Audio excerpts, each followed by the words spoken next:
Big boss reality ಶೋಗೆ ಪರಿಸರ ಮಾಲಿನ್ಯ ನಿಯಂತ್ರಣ ಮಂಡಳಿ ಶಾಕ್ ಕೊಟ್ಟಿತ್ತು. ಆದರೆ ಮಧ್ಯರಾತ್ರಿ ಎಂಟ್ರಿ ಕೊಟ್ಟ ಡಿಕೆ ಡೋರ್ ಓಪನ್ ಮಾಡಿಸಿದ್ದಾರೆ. ಈಗ ಡಿಕೆ ನಡೆ ವಿರುದ್ಧ ಸಾಕಷ್ಟು ಆಕ್ರೋಶ ವ್ಯಕ್ತವಾಗಿದೆ ನೋಡಿ. ಬಂದಾಗಿದ್ದ ಬಿಗ್ ಬಾಸ್ ಮನಿ ರೀಓಪನ್, ಜಾಲಿವುಡ್ನಲ್ಲಿಲ್ಲ jolly. DCM DK Shivakumar wild card ಎಂಟ್ರಿಗೆ ಕಿಚ್ಚ ಸುದೀಪ್ ಥ್ಯಾಂಕ್ಸ್.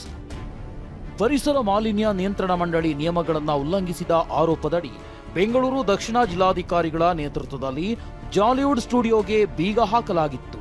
ಮಂಗಳವಾರ ಸಂಜೆ ಸ್ಟುಡಿಯೋಗೆ ಬೀಗ ಬಿದ್ದ ಬಳಿಕ ಸ್ಟುಡಿಯೋ ಒಳಗಿದ್ದ ಬಿಗ್ ಬಾಸ್ಗೂ ಶಾಕ್ ಆಗಿತ್ತು. ಸ್ಪರ್ಧಿಗಳೆಲ್ಲ ಮನೆ ತೊರೆದು ರೆಸಾರ್ಟ್ ಸೇರಿದ್ರು. ಆದರೆ 30 ಗಂಟೆಯ ಪ್ರಹಸನದ ನಂತರ ಬಿಗ್ ಬಾಸ್ ಮನೆಯ ಬಾಗಿಲು ಮತ್ತೆ ತೆರೆದಿದೆ. ಶೋ ರೀಸ್ಟಾರ್ಟ್ ಆಗಿದೆ.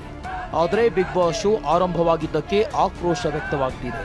ಏಕಾಏಕಿ ಬಂದ್ ಮಾಡಿಸಿದ್ದೇಕೆ, ರಾತ್ರೋರಾತ್ರಿ ಅನುಮತಿ ನೀಡಿದ್ದೇಕೆ ಅಂತ ಕನ್ನಡ ಪರ ಸಂಘಟನೆ ಆಕ್ರೋಶ ಹೊರಹಾಕಿವೆ.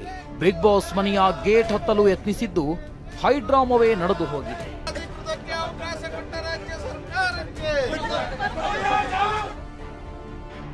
ಬಿಗ್ ಬಾಸ್ ಎಲಿಮಿನೇಟ್ ಮಾಡಿದ್ದ ಮಾಲಿನ್ಯ ನಿಯಂತ್ರಣ ಮಂಡಳಿ. ಇಮ್ಯುನಿಟಿ ಕೊಟ್ಟು ಶೋ ಸ್ಟಾರ್ಟ್ ಮಾಡಿಸಿದ ಡಿಸಿಎಂ ಡಿಕೆ. ಮಾಲಿನ್ಯ ನಿಯಂತ್ರಣ ಮಂಡಳಿ ಜಾಲಿವುಡ್ ಸ್ಟುಡಿಯೋಗೆ ಬೀಗ ಹಾಕಿತ್ತು.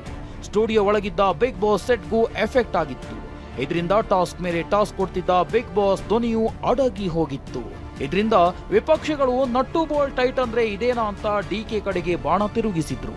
ಆದ್ರೆ ಮಧ್ಯರಾತ್ರಿ ಟ್ವೀಟ್ ಮಾಡಿದ ಡಿಕೆ ಡಿಸಿ ಜೊತೆಗೆ ಮಾತನಾಡಿ ಗೇಟ್ ಓಪನ್ ಮಾಡಲು ಸೂಚಿಸಿದ್ರು.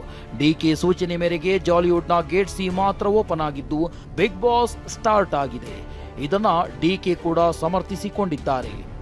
ಬಿಗ್ ಬಾಸ್ ಹೇಳಿದ್ದೀನಲ್ಲ, ನಾನು ರಾತ್ರಿನೇ ಡಿಸಿ ಫೋನ್ ಮಾಡಿ ಹೇಳಿದ್ದೀನಿ, ಅವ್ರಿಗೊಂದು ಆಪರ್ಚುನಿಟಿ ಕೊಡಿ, ಅವರು ಏನಿದ್ರು ಅವರೆಲ್ಲ ರೆಕ್ಟಿಫೈ ಮಾಡ್ಕೊಳ್ಳಿ ಅಂತ ಹೇಳಿದ್ದೀನಿ. ಯಾಕೆಂದರೆ ನಮ್ಮ ಇಂಡಸ್ಟ್ರಿ ಬೆಳಿಬೇಕು, ಬೇಕಾದಷ್ಟು ಇದೆಲ್ಲ ಸಮಸ್ಯೆ ಇತ್ತು ಅಂದರೆ ದಯವಿಟ್ಟು ಅದೆಲ್ಲ ಆಗಬೇಕು. ಅದೇನು ದೊಡ್ಡ ಫ್ಯಾಕ್ಟ್ರಿ ಏನಲ್ಲ ಬಿಗ್ ಬಾಸ್ಗೆ. ಏನಾದ್ರು ಸಣ್ಣ ಪಣ್ಣ ಇತ್ತು ಅಂತಂದರೆ ಅದನ್ನೆಲ್ಲ ರೆಕ್ಟಿಫೈ ಮಾಡ್ಕೊಳ್ಳಿ ಅಂತ ಅವರು ಯಾರು ನಿನ್ನೆ ಬಂದಿದ್ರು, ಅವ್ರಿಗೂ ಹೇಳಿ ಕಳಿಸಿದ್ದೀನಿ ನಾನು.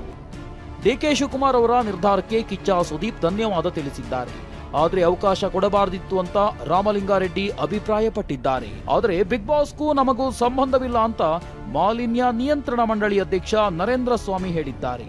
ಪಿಸಿಬಿಗೂ ಬಿಗ್ ಬಾಸ್ಗೂ ಯಾವುದೇ ತರವಾದಂತ ಸಂಬಂಧ ಇಲ್ಲ.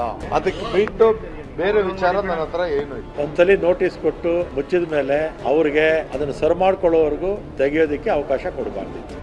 ಆದ್ರೆ ನಿರ್ಧಾರ ತೆಗೆದುಕೊಳ್ಳುವ ಮುನ್ನ ಡಿಕೆ ಮಂಡಳಿ ಅಧ್ಯಕ್ಷ ನರೇಂದ್ರ ಸ್ವಾಮಿಗೆ ಕರೆ ಮಾಡಿದ್ರ, ಗಮನಕ್ಕೆ ತಂದಿದ್ರ ಎಂಬ ಪ್ರಶ್ನೆಗೆ ಇಬ್ಬರು ಪ್ರತಿಕ್ರಿಯಿಸಲು ಸಿದ್ಧರಿಲ್ಲ. ಜಾಲಿವುಡ್ಗೆ ಬಿದ್ದಿರೋ ಬೀಗ ಓಪನ್ ಆಗಿಲ್ಲ, ಕೇವಲ ಬಿಗ್ ಬಾಸ್ ಶೋಗೆ ಅವಕಾಶ ಕಲ್ಪಿಸಲಾಗಿದೆ. ಡಿಕೆ ನಡೆ ಬಗ್ಗೆ ಕನ್ನಡ ಪರ ಸಂಘಟನೆಗಳು ಆಕ್ರೋಶ ಹೊರಹಾಕ್ತಿವೆ. ರಾಮನಗರದಿಂದ ಪ್ರಶಾಂತ್ ಜೊತೆ ಈರಣ್ಣ, ಟಿವಿ9 ಬೆಂಗಳೂರು.